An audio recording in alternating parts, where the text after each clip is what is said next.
Ladies and gentlemen, this video is scheduled for one look. Introducing to you today your host for Wrestling with Beauty, the Broke Beauty Guru, and the new voice of SWA, the Ring Queen, Lexa Rose.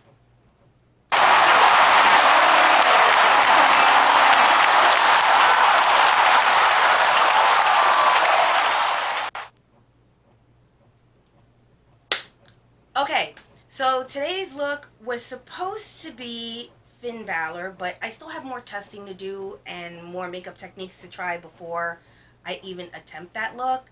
And also because it's Halloween and Venom just came out, everybody and their mama's doing Venom. So I'm not trying to be a copycat or hop on the bandwagon. I always like to do something different and I like to stand out. Deal with it.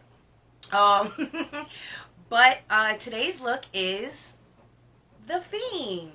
So, of course, it's going to be a lot of black being used, and it's going to be a lot more simpler than trying to do the Finn Balor look, because, of course, the Finn Balor look looks like Venom. So, pretty much, I don't want to catch myself being like everybody else. So, suffice it to say, I decided to opt out of doing Venom. Venom or Balor, whatever you want to call it at this point. So I'm gonna wait until way, maybe like after Halloween to do it, because I don't want to be like, oh well, I'm jumping on the bandwagon or anything like that, trying to do Venom, and I don't want people to be confused with that. So I'd rather do it after Halloween so that people can tell the difference. So we're gonna just start off with our face, and we'll just get started from there. We'll give you a little bit of trivia about who the Fiend really is. Okay, so I'm going to prep my face with this color corrector, and we're gonna just go right into our Touch and Soul Glassy Skin Balm, and we're just gonna prime the face and have like a base lay down.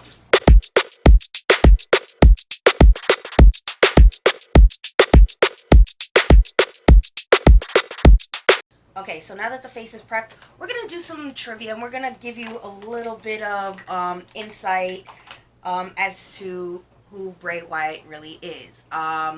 First of all, his real name is Wyndham Lawrence Rotunda. He was born May 23rd, 1987. I'm older than Bray Wyatt, and this makes me uncomfortable. Bruh. But if the last name Rotunda sounds very familiar to you, that's because his father is Mike Rotunda. And if you know who that is, he would be affectionately known as IRS. He also has a grandfather, Blackjack Mulligan. He's got two uncles, obviously Barry Windham and Kendall Windham. He also has his brother, who we all affectionately know as Bo Dallas. So he definitely comes from a very highly respectable wrestling family. Much like guys like The Rock, Randy Orton, Roman Reigns, the Usos, the Rhodes, Dustin, and Cody. So, of course, when he first started, it was on NXT, and we all know he started off as Husky Harris. Yeah, I know. And of course, you know, then there was his brother Bo, who it has been rumored wrestled for him, I believe, at WrestleMania against Randy Orton instead of Bray. But, of course, that can neither be confirmed or denied. Okay, we're not going to really pay attention too much to the eyebrows, because the eyebrows are literally going to be covered up with the makeup. So we're just going to put on our base. I'm using my Pearlie's Perfect Glow BB Cream, and this one is in medium tan, for obvious reasons. But a little bit more about Bray. He made his NXT debut on June 1st, 2010, in the second season of NXT, when it was under the name Husky Harris, and he had Cody Rhodes as his mentor. So it was basically family and family, which was pretty cool. But again, he comes from a wrestling family, so it's not too surprising that he would be paired up with someone who comes from another illustrious family, because if we all know, Dusty was pretty much the heart and soul of NXT. When he left, he kind of left a huge gaping hole. William Regal did fill that hole in pretty nicely. At the end of the day, you know, the Husky Harris gimmick wasn't really cutting it for him. I mean, nobody was really taking his character seriously at the time. Okay, so now that we've got the base down, we're going to put on the concealer, because that's kind of going to be the important part to give me that pale look. So, of course, we're going to go in with our e.l.f. Camo Concealer in light beige. And more on the Fiend. Basically, he had at one point joined the Nexus with Wade Barrett. You know, the whole stipulation with John Cena joining them had, should he lose. So that happened. And then eventually it got to where he was kind of feuding with Randy Orton. And a punt kick to the head basically took him out indefinitely, where he went back to FCW, Florida Championship Wrestling, where he was trying a new character called Axel Mulligan, where he wore a hockey mask. He was kind of like a Jason Voorhees character. East meets West, it didn't really work out so well, so he went back to doing the Husky Harris gimmick for a little while, and it wasn't until 2012 that things would start to change for Mr. Window. Okay, so I'm going to be using my Beauty Bakery flour setting powder in rice to set, of course, the parts of my face that I'm not going to be working on. Now, by 2012 to about 2014, that's when the Wyatt family kind of debuted, and basically this gimmick that he had was a Waylon Mercy kind of gimmick. They introduced him along with, of course, Brody Lee, rest in peace, and, you know, Eric Rowan. At the time, Brody Lee went by the name Luke Harper. But it was basically a lot of vignettes of a lot of creepy images, like broken dolls, an abandoned farmhouse, and, you know, an empty rocking chair, such, you know, disturbing, like, not so much disturbing images, but creepy images that would make the fans be unsettled by his presence. You know, it kind of hyped everybody up as to who is this person, who is this Wyatt family and whatnot. You know, they wanted to know more about it. So, you know, that's when the fun began. Okay, so thankfully this is a messy look, so it doesn't have to be exactly precise. But what I'm going to do is I'm just going to grab a flat brush, and we're going to grab our P. Louise Bada Black base, which is an all black base, and we're just going to kind of draw the facial markings that the Fiend is known for wearing. Now again, Bray at this point hasn't, you know, like, they've only done vignettes, so, you know, basically with the tagline, follow the buzzards. Alright, this is coming out better than I expected. I'm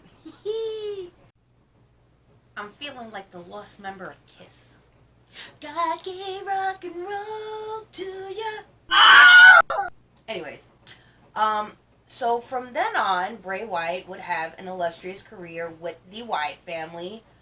They were super over by a lot of people.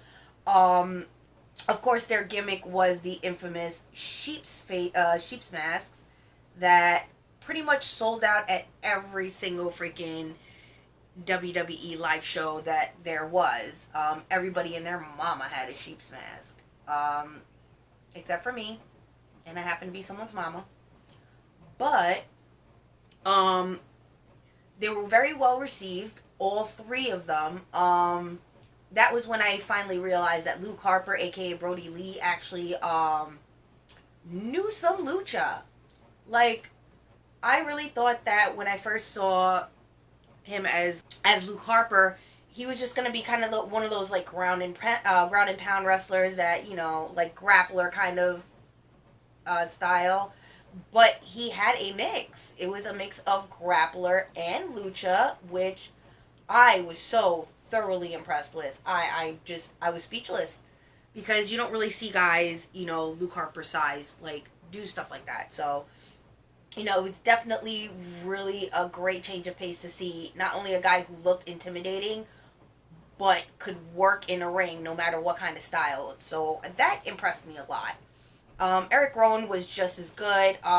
He had, of course, the iconic long ginger beard. Like, that thing was freaking crazy. Although it's never going to be as crazy as Johnny Malloy's. He actually won a freaking national beard and mustache championship for his. And it goes all the way down. And I first met him back when it was just like kind of like down to here.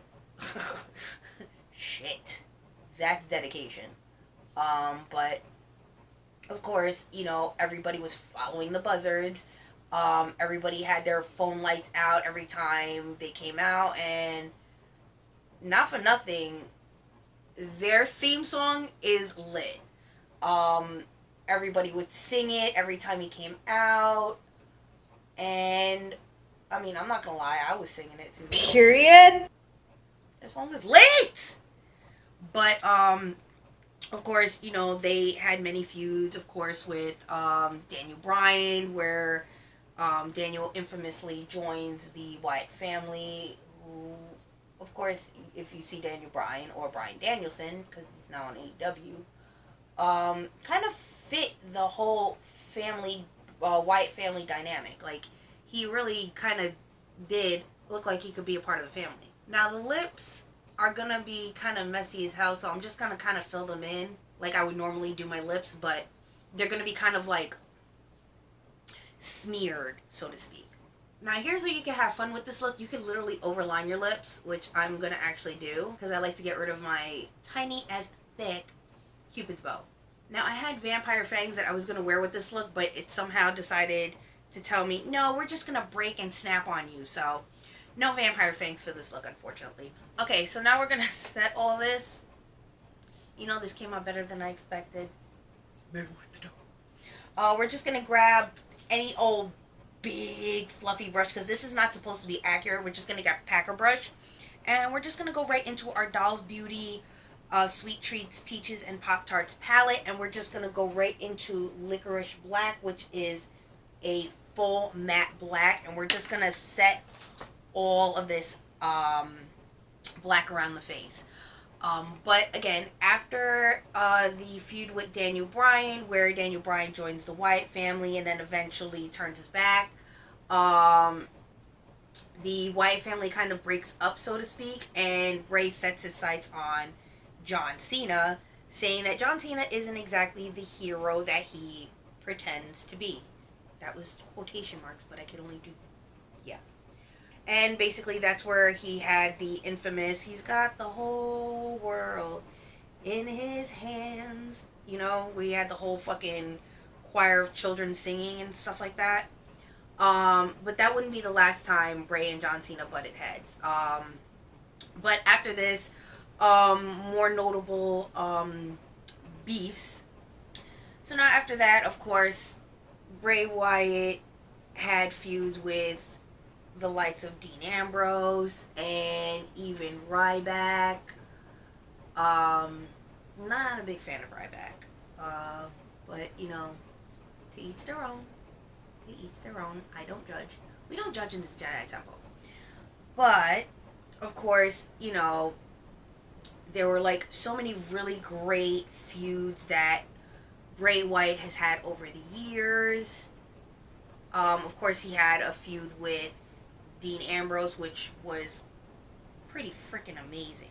But of course, at that point, Bray Wyatt set Harper and Rowan free.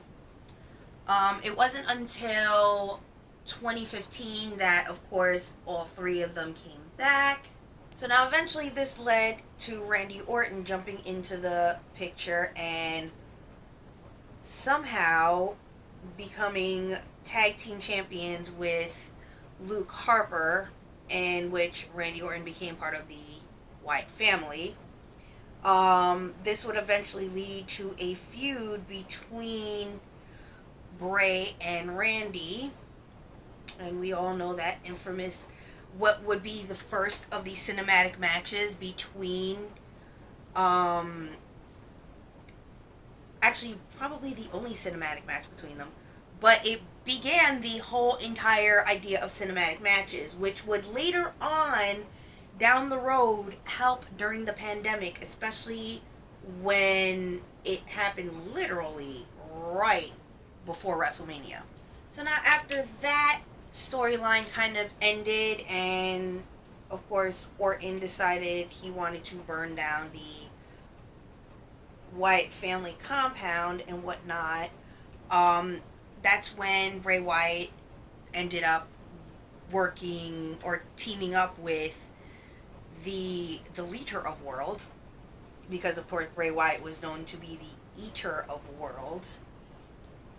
I hate working with black eyeshadow because it's like no matter what you do, it gets everywhere you don't want it to, and it's like, please cooperate.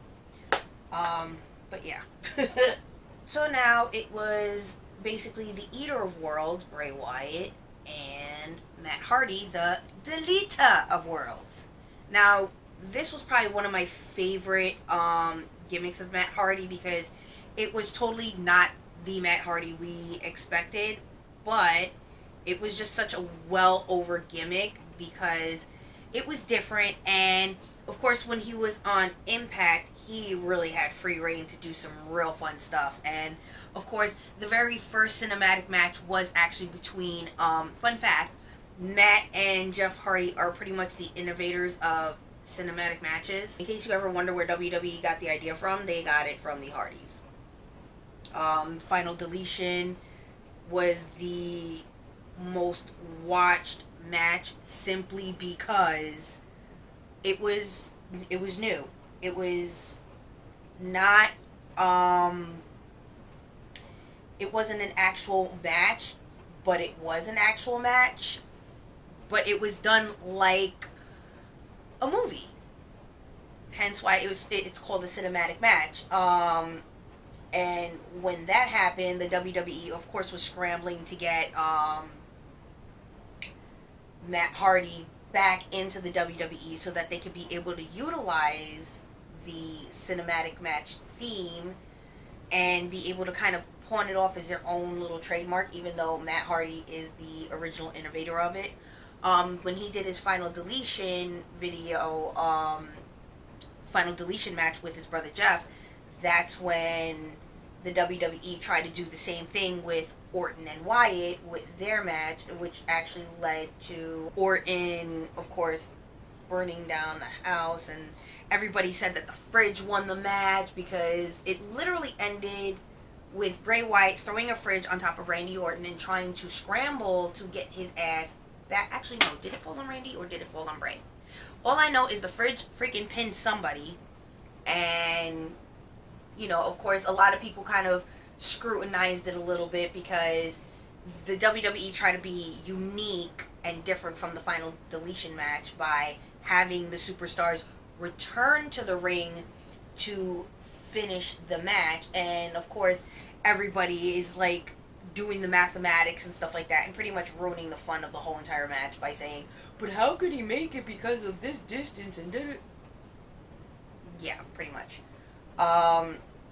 But again, it was such a, you know, it was a match that had never been done before, besides, of course, Final Deletion. But again, that was a match between two brothers. So there's really not much you can, like, say about that match. You know, it was different in its own right because it was basically a family beef. This was basically Matt and Jeff having the reins to do whatever they wanted, to set up their match, and basically creating what, I mean, it was fun. The whole family was in on it. You had Reby, the kids. Well, actually, I think only one of the kids was born. And, you know, of course, they utilized their kids in the match. But again, it did bode very well for the WWE when they did it with Randy Orton and Bray Wyatt. So basically, after the Deleter of Worlds, Matt decided he wanted to take time off to nurse some injuries. So, of course, Bray Wyatt kind of faded out into the picture. Okay, so I'm going to start blending all this out with red, and we're going to just go right into this shade called Sugar, because we want to brighten it, and then we're going to kind of give it a little gradient. So we're just going to go right over it with red, and then we're going to blend it with a more darker color. So, after the Deleter of Worlds, basically, after losing to the B team, Matt Hardy decided he wanted to, of course, tend to his injuries. Understandable. Wrestling is not exactly an easy sport to be in. You got to be prepared to kind of retire early, so to speak. So, of course, he took time off, and of course, Bray Wyatt kind of faded into obscurity at this point, probably to be rebranded into a different character and whatnot. Okay, so we're kind of almost done with the look. We've got, of course, the shapes, the shading, and we're gonna just kind of go in a little bit with details soon, but I want to blend out the red and the black, so we're gonna just go right back into our Doll Beauty palette, and we're gonna go with Cheeky Vitmo, which is kind of a dark maroon kind of color, and we're just gonna use that to blend the red and the black together to kind of deepen it up and give it that good gradient that I really, really want to get. And we're going to just get like a little packer brush because we're going to use it to blend the colors together. So now, after, Bray took time off, he now came back with the Firefly Funhouse and introduced, of course, this character that I'm recreating called the Fiend. And of course, the mask, fun fact, was actually created by Tom Savini. Yeah, Mr. Day of the Dead, special effects guy. He was also featured in... Okay, so basically, if you don't know who Tom Savini is or what he actually looks like, check out the movie From Dusk Till Dawn. He's the guy with the pistol belt.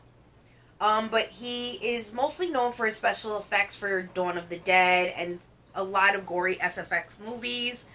He's always been obsessed with it since he was young. So, of course, naturally, when he was asked to create a mask for Bray, of course, he was thrilled and over the moon.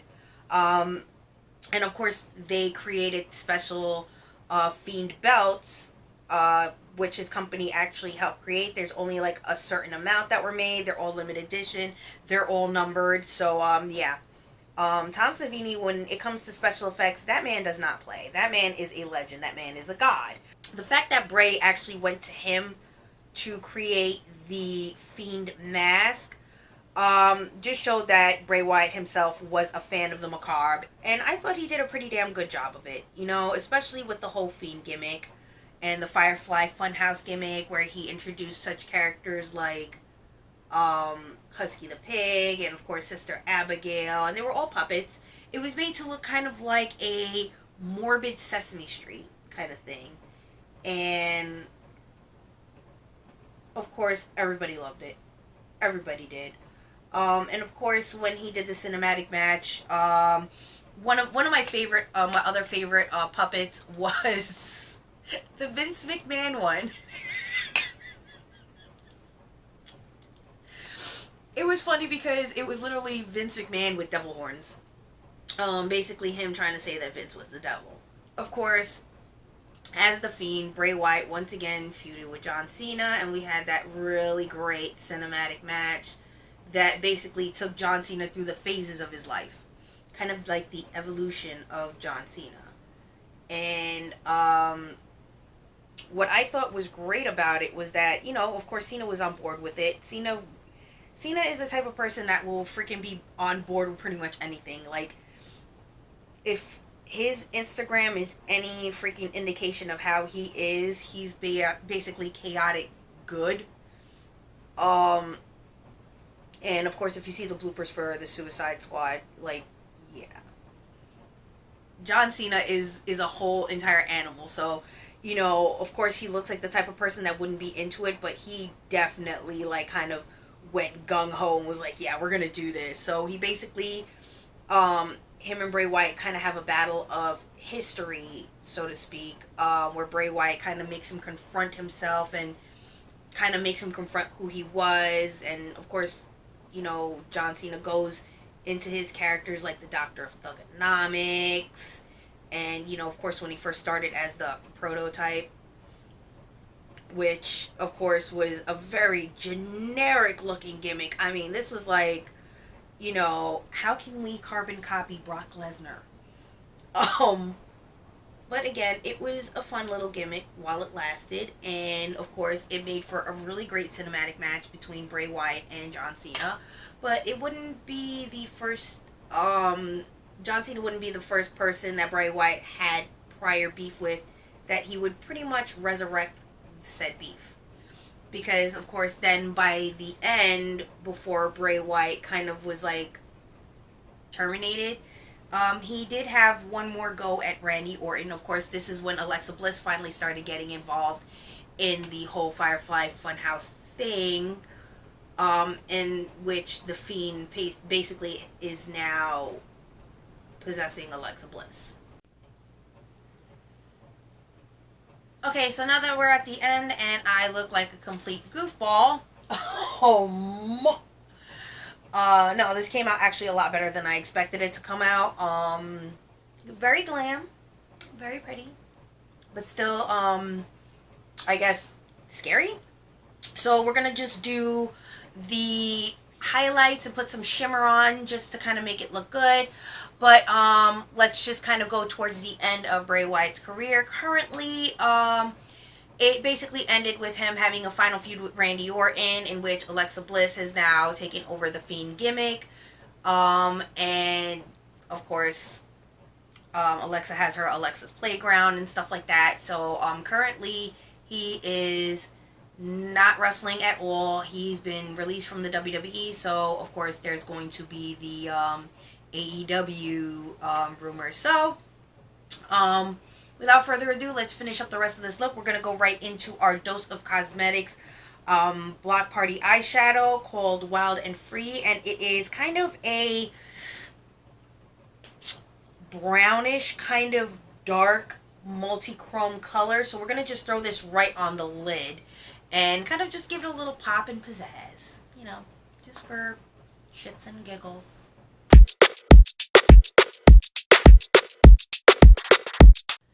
Okay, so we're going to just grab this liquid highlighter and we're just going to kind of plop this on, of course, the parts where we want to highlight. I usually put like a dollop right there on my hand. I don't know if you can see that. And then we're just going to kind of like put it on the face. And I like this one because it kind of gives me like an ethereal shimmer, which is kind of what we're going for. We don't want to take away too much from this makeup look, but we also want it to really like pop. So of course, the bridge of the nose, we're going to go right on the tips up here rather than normally right here. And we're just going to kind of highlight those little areas a little bit.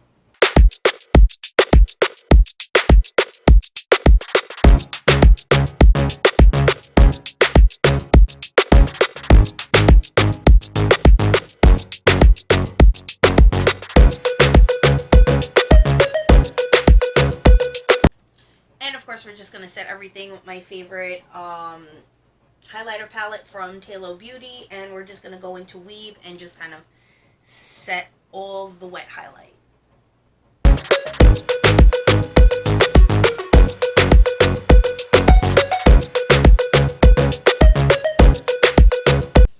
Okay, so now we're just going to go with our Maven Beauty Cosmic Drip Palette, and we're going to go right into this blue color.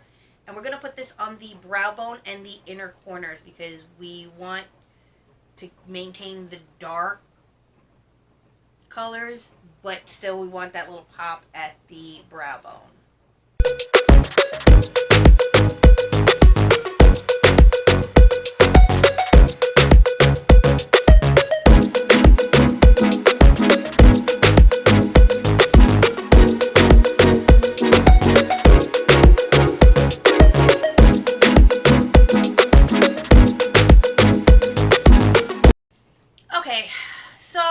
we're heading to the home stretch.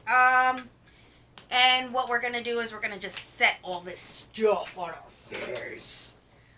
So we're gonna of course go with my Violacious and Iconic Violacious Miss Me setting spray to lock all this shit in. Whew.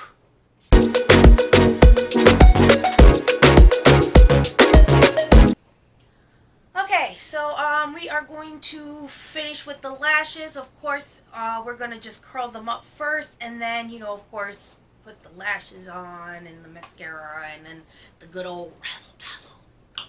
But today's lashes I'm going to be using are from Yassi Lashes, and they are literally the Levi lashes. Yes, that's Attack on Titan Levi. I love them. They're cute. And they're really long. And I know that they're not too gaudy that they'll overpower the look or anything like that. So, yeah, let's get this started. Going in with my Luna Magic lash primer.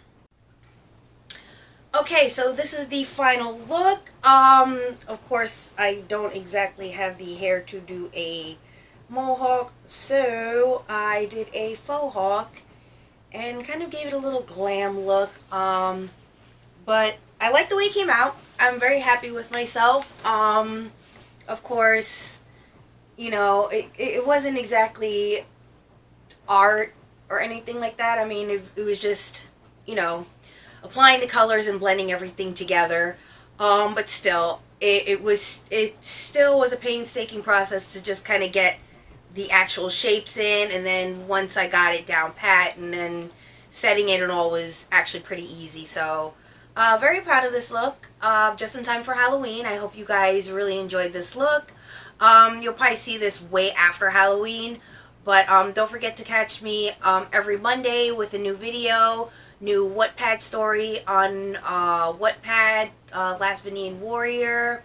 Don't forget to pick up my very first novel, The Pure Blood Eternal, available on Amazon Books. Hopefully you enjoyed the SWA show, and my job is hosting. And I hope that I'll see you again on my next video. Don't forget to click the subscribe, hit that like button. I am your host for Wrestling with Beauty, the Broke Beauty Guru, the new voice of SWA, the Ring Queen, saying, keep it Gucci Pucci, bitches.